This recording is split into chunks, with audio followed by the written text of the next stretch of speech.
Wake up. The alarm screams at you before your body is ready. You drag yourself out of bed, force down some coffee, and step out into the gray morning. You sit in traffic, or you squeeze onto a crowded train, or you stare at a glowing screen in a silent room for 8, 10, maybe 12 hours. You do this 5 days a week. You do this 50 weeks a year. You do this for 40 years. Why? You are not doing it for fun. You are doing it because you have to. You are trading the only thing you truly own, which is your time, for the one thing you need to survive, which is money. We are taught that this trade is fair. You give your time, and in return, you receive a store of value. You assume that if you work hard today, you can save that effort for later. You assume that the money you put in your bank account is like a battery. You charge it up with your labor, and it holds that energy until you need to release it. Maybe you want to buy a house in 10 years. Maybe you want to retire in 30. You rely on that battery to hold the charge. But there is a secret that the schools didn't teach you and the news won't tell you. The battery is leaking. Every single day, the energy you stored is draining away. You aren't just losing numbers on a screen. You are losing the hours of your life that you sacrificed to get those numbers. This is not an accident. It is a feature of the system. To understand this, we have to understand the difference between two words that people use interchangeably, but actually mean completely different things: money and currency. Money? Most people think they want money, but what they are actually chasing is currency. A currency like the US dollar, the euro, or the yen is a medium of exchange. It is portable, it is durable, it is divisible, it is fungible, meaning $1 is exactly the same as another dollar. But it is missing the most important property of true money. It is not a store of value. True money maintains its purchasing power over long periods of time. Currency does not. Currency is designed to lose value. Think of it this way. Imagine you are a carpenter. You are trying to build a house. To build that house, you need to measure wood, so you use a ruler. You know that 12 inches is a foot. You can rely on that. But what if the government decided that every single year the definition of an inch would get shorter? Last year, your ruler was 12 inches. This year, the government says a foot is now 10 inches. Next year, it will be 8 inches. How could you ever build a house? The walls would be crooked. The roof would collapse. You couldn't plan for the future because the unit of measurement keeps changing. This is exactly what is happening to your salary. Money is supposed to be the ruler we use to measure value in the economy. It measures the value of bread, of cars, of real estate, and of your labor. But the ruler is broken. The central banks are constantly shortening the inch. They call this inflation, but that is a sanitized academic word. Let's call it what it really is. It is time theft. When you work for $1,000, you are locking a portion of your life into that paper. If that paper loses 5% of its value in a year, 5% of the time you spent working for it has simply vanished. It has been stolen from you. You work those hours, but you cannot spend them. The energy is gone. This brings us to the melting ice cube. Imagine that every month when your paycheck arrives, it doesn't come as a direct deposit or a stack of cash. Imagine it comes as a glowing blue block of ice. This ice represents your purchasing power. It represents the food you can buy, the rent you can pay, and the freedom you can earn. You take this block of ice and you place it on the kitchen table. You want to save it for your family. You want to save it for your future. But the room is warm. You watch as the corners of the block start to round. Water begins to pool at the base. Drip by drip, your hard work turns into a puddle on the floor. You try to stop it. You put it in a savings account, but the interest rate is lower than the heat in the room. The ice keeps melting. You work harder. You get a second job. You bring home a second block of ice. But the heat in the room is getting turned up. The clock on the wall is ticking faster. You are running on a treadmill, sprinting as fast as you can, just to stay in the same place. You look at the price of housing. You look at the price of groceries. You look at the cost of education. They are all skyrocketing. But are houses actually becoming better? Is the steak at the grocery store becoming higher quality? No. The house is the same. The steak is the same. The only thing that has changed is the ice cube you are using to pay for them has melted. You need more of it to buy the same thing. This creates a psychological prison. You feel like you can never get ahead. You feel like the system is rigged against you, but you can't quite point your finger at why. You blame your boss for not paying you enough. You blame the greedy corporations for raising prices. You blame the politicians. But you rarely look at the money itself. You rarely question the ruler. We have accepted a lie. We have accepted that it is normal for prices to rise forever. We have accepted that our savings should rot if we don't gamble them in the stock market. We have accepted that the battery should leak. But why? Why does the ice melt? Who controls the thermostat? To understand that, we have to look away from the puddle on your table and look at the machine that is creating the ice. We have to look at where the currency comes from, because it doesn't come from the earth. It doesn't come from labor. It comes from a printer, and that printer has been running hot since 1971. Most people walk through life with a cartoon understanding of money. If I asked you where money comes from, you might imagine a scene from a movie. You might picture a high-security mint with armored trucks and guards, where heavy metal presses are stamping sheets of cotton blend paper with green ink. You might imagine a vault deep underground, stacked floor to ceiling with gold bars, anchoring the value of every dollar in your pocket. You imagine that money is something solid, something rare, something that has to be dug out of the earth or manufactured with precision. If that is what you believe, you are living in a world that ceased to exist over 50 years ago. The reality is far more terrifying and far more boring. Today, money is not created by sweat, and it is not created by machines. It is created by a keystroke. In the modern world, money is nothing more than a database entry. When the Federal Reserve or any central bank decides they need to stimulate the economy, they do not go out and mine gold. They do not raise taxes. They simply sit down at a computer terminal, open a spreadsheet, and type in a number. If they want $1 trillion, they type a 1 followed by 12 zeros, and they hit enter. Just like that, the money exists. It is called fiat currency. The word fiat is Latin. It translates to let it be done, or by decree. It means the money has value simply because the government says it does, and because they have the guns to enforce it. But it wasn't always this way. For thousands of years, money was something physical. It was gold, or it was silver. It was something that required energy to produce. You couldn't just wish more gold into existence. If a king wanted to fight a war or build a palace, he had to tax his citizens or go conquer a neighbor. He was constrained by physics. The amount of money in the world was limited by the amount of gold in the ground. This limit kept the system honest. It meant that your savings were protected by nature itself. Then came the 20th century, and the governments of the world decided that honesty was too expensive. They wanted to fight massive wars. They wanted to build massive welfare states. They wanted to spend more than they earned. But gold was holding them back. Gold was a leash. The leash was finally cut on August 15, 1971. That is the most important date in economic history that you were never taught in school. On that day, President Richard Nixon stood in front of a television camera and announced that the United States would temporarily suspend the convertibility of the dollar into gold.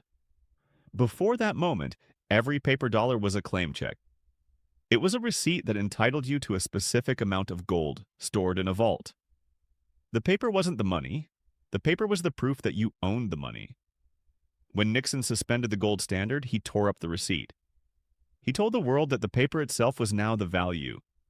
The temporary suspension became permanent. The anchor was cut, and the ship of the global economy drifted out into the open ocean with no map and no compass. This was the birth of the infinite printer.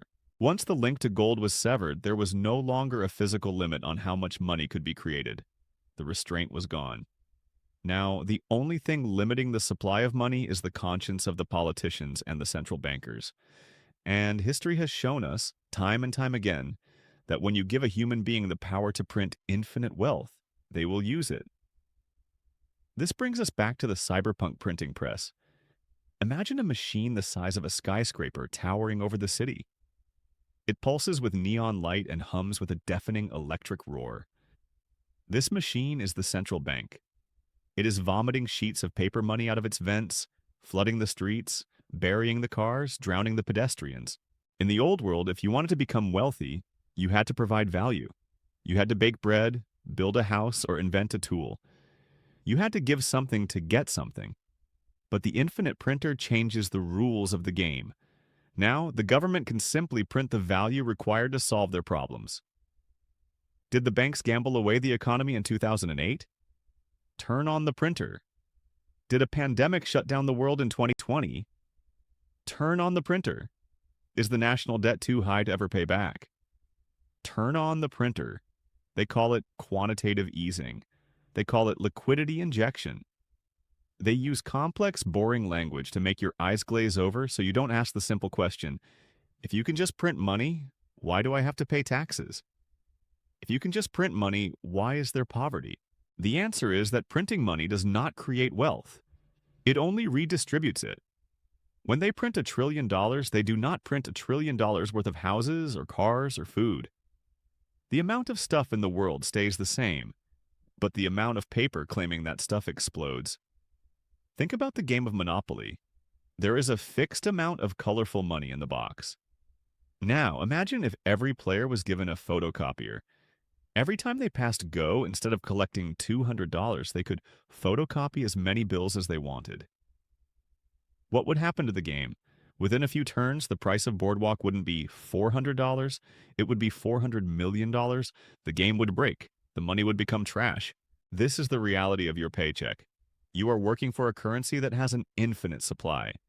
But you are trading a resource that has a strictly finite supply. You only have 24 hours in a day. You only have a certain number of years in your life. You are trading your finite time for their infinite paper. Mathematically, this is a losing trade. When the supply of something goes to infinity, its value goes to zero.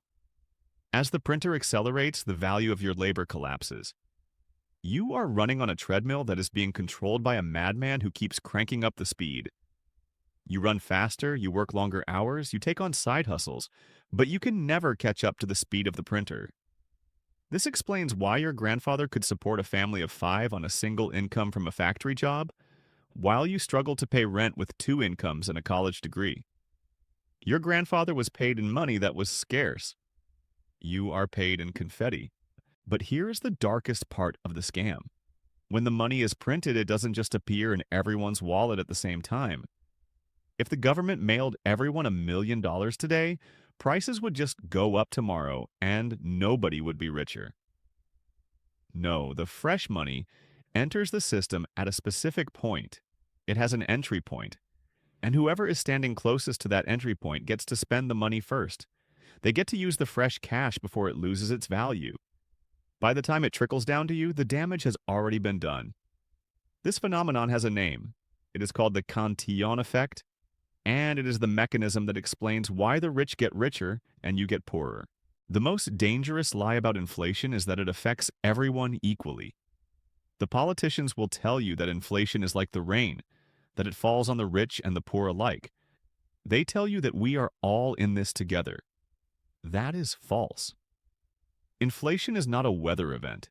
It is a transfer of wealth. It is a mechanism designed to siphon purchasing power from the people who work for money and transfer it to the people who own assets. To understand how this robbery works, we have to go back to an Irish-French economist named Richard Cantillon. He lived in the 1700s, long before central banks and supercomputers, but he understood something fundamental about the nature of money. He realized that it matters where the new money enters the system. He discovered that money is not neutral. When the central bank turns on the infinite printer, that new money has to enter the economy somewhere. It doesn't magically appear in your bank account. It doesn't appear in the tip jar of a waitress or the paycheck of a teacher. No, the new money is injected at the very top of the pyramid. Imagine a massive tower of champagne glasses arranged in a pyramid.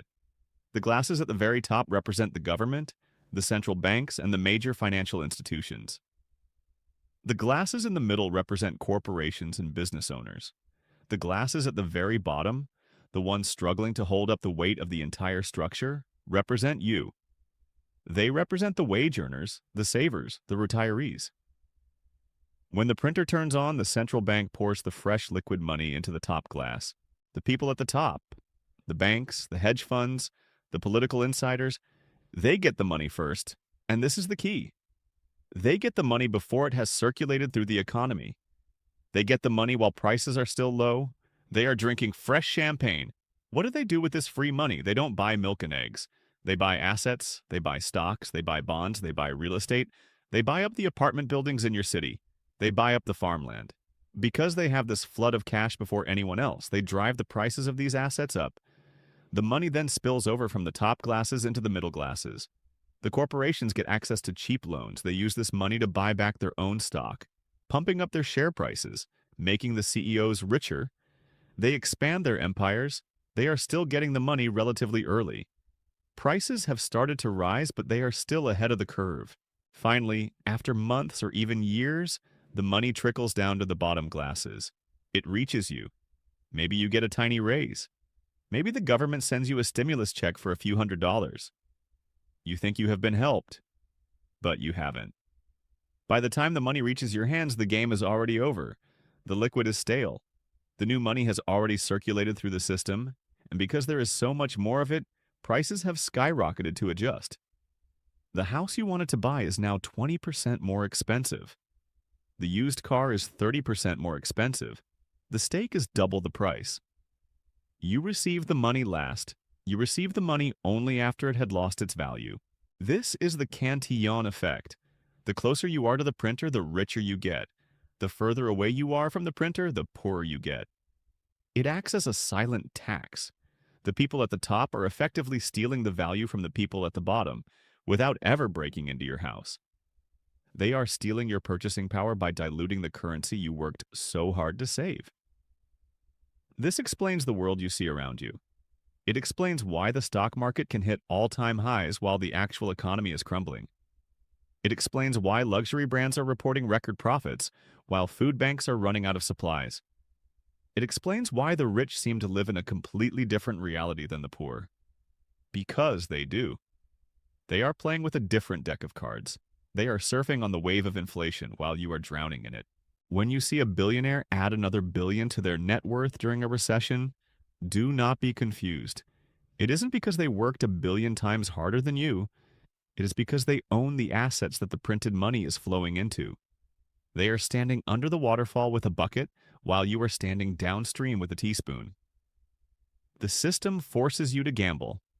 In the past, you could just save your money. You could put it in a jar or a safe bank account, and it would be there for you when you got old. Now, if you save cash, you are the loser. The Cantillon effect guarantees that your cash will be worth less tomorrow than it is today. So you are forced to become an investor. You are forced to take risks. You are forced to throw your life savings into a stock market that feels more like a casino, just to try and keep up with the melting ice. But there is one more trick. The government knows that if you realized how much value you were actually losing, you would riot. If you saw the real numbers, you would stop using their currency. So they have to hide the damage. They have to manipulate the data. They have to lie to you about how fast the ice is actually melting. They call this measurement the CPI, and it is the greatest gaslight in history. If you walk into a grocery store today, you know the truth. You feel it in your gut when you pick up a package of ground beef. You feel it when you look at the price of eggs or coffee or olive oil. You feel the shock at the gas pump. You look at your bank account, and you realize that even though you might be making the same money you made 3 years ago, you are significantly poorer. You can buy less. Your life feels smaller. But then, you turn on the news. A man in a suit points to a chart and smiles. He tells you that inflation is transitory. He tells you that inflation is only 3%. He tells you that the economy is strong.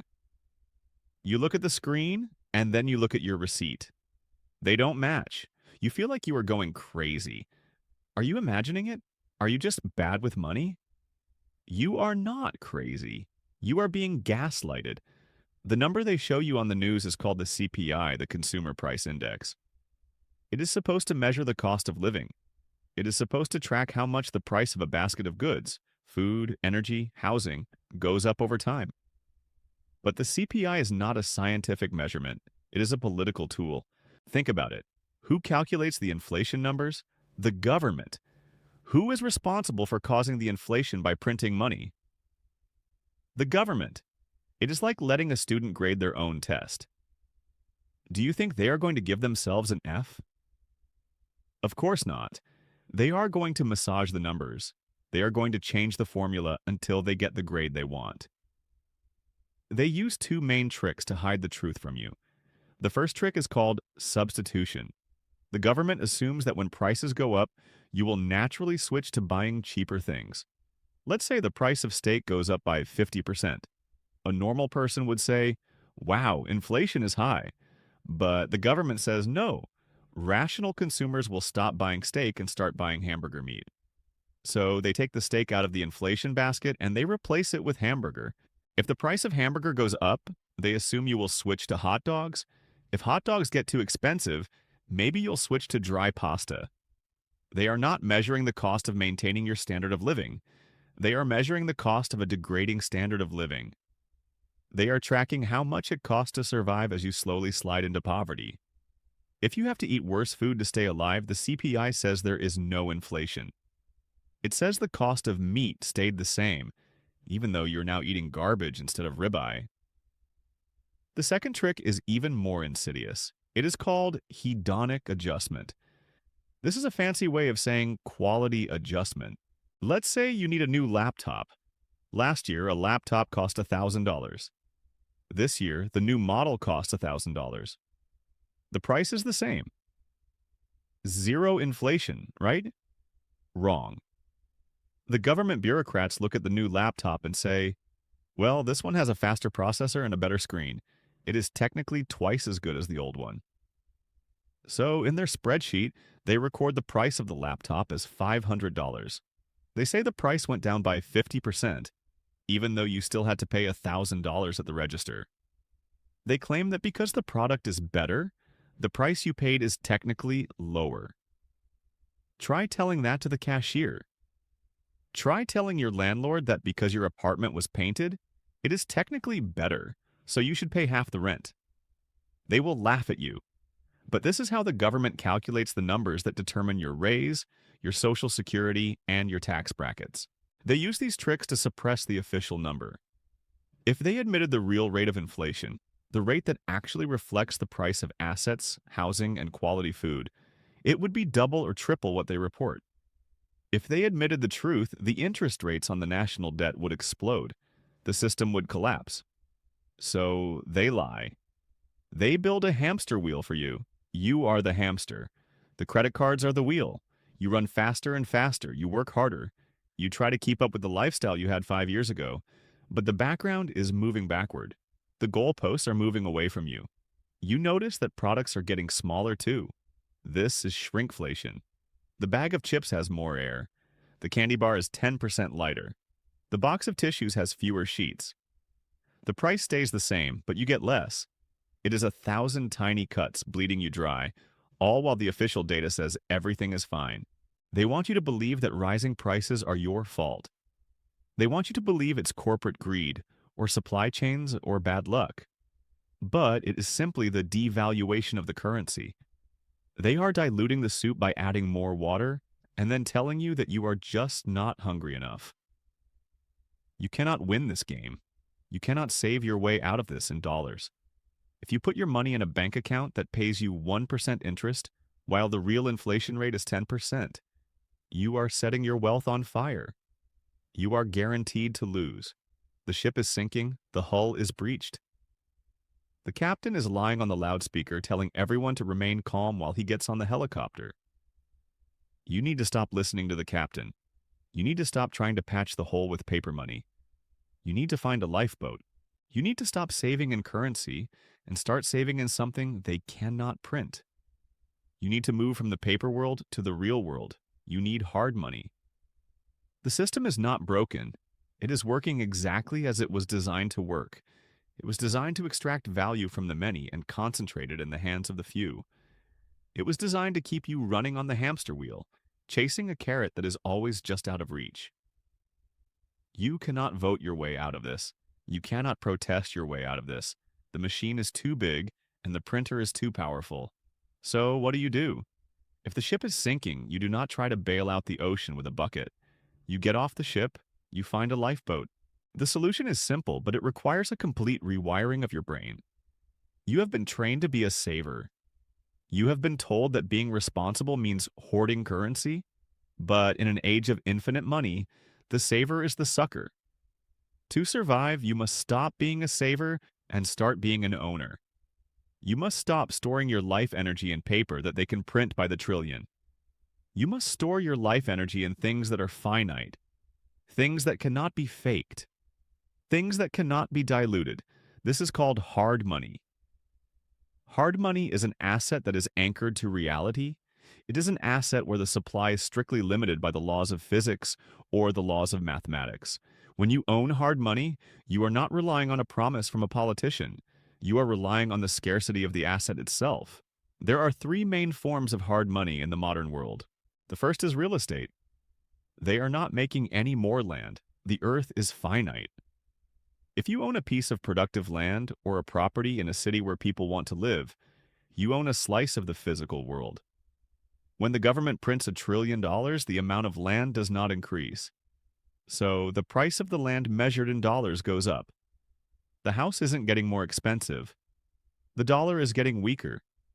The house is the raft that floats on top of the rising floodwaters. The second is gold. For 5,000 years, gold has been the final refuge. It is the only money that has survived every empire and every collapse. It is hard to mine. It takes energy, machines, and time to pull an ounce of gold out of the ground. The supply increases very slowly, which makes it an excellent shield against the chaos of the printer. It is the ancient anchor. The third and perhaps the most pure form of hard money ever invented is Bitcoin. If gold is money anchored in physics, Bitcoin is money anchored in mathematics. There will only ever be 21 million coins. No government can print more. No CEO can dilute the shares. It is the first time in human history that we have an asset with absolute scarcity. It is a digital wall of encrypted granite. It is a lifeboat built for the digital age, designed specifically to escape the corruption of central banks. When you move your wealth into these assets, you are not investing in the traditional sense. You are not trying to get rich quick. You are trying to stop getting poor slowly. You are freezing the melting ice cube. You need to change how you see the world. When you see the price of Bitcoin or gold hitting an all-time high, do not think, wow, it went up. Think, wow, the dollar went down. Do not measure your wealth in the currency of the Titanic. Measure your wealth in the number of ounces, the number of acres, or the number of coins you own. This is the identity shift. The saver works for money. The owner makes money work for them. The saver is a battery that leaks. The owner is a fortress that holds. Imagine the flood is coming. The city is drowning in a sea of green paper. People are panicking, grabbing handfuls of cash that are turning to dust in their hands. They are drowning in the liquidity. But you are safe. You have built an ark. Your ark is made of solid blocks of value. Real estate, gold, digital code. The floodwaters rise, but your ark rises with them. You are safe from the printer. You are safe from the theft. This is the only way to reclaim your time. When you store your labor in hard money, you are locking those hours in a vault that no politician can touch. You are declaring independence. You are saying, my time belongs to me. The printer will not stop. The debt will not be paid back. The currency will continue to collapse. That is the mathematical destiny of the system. You cannot change the wind, but you can adjust your sails. Stop saving in their paper. Start building your ark. The rain has already started.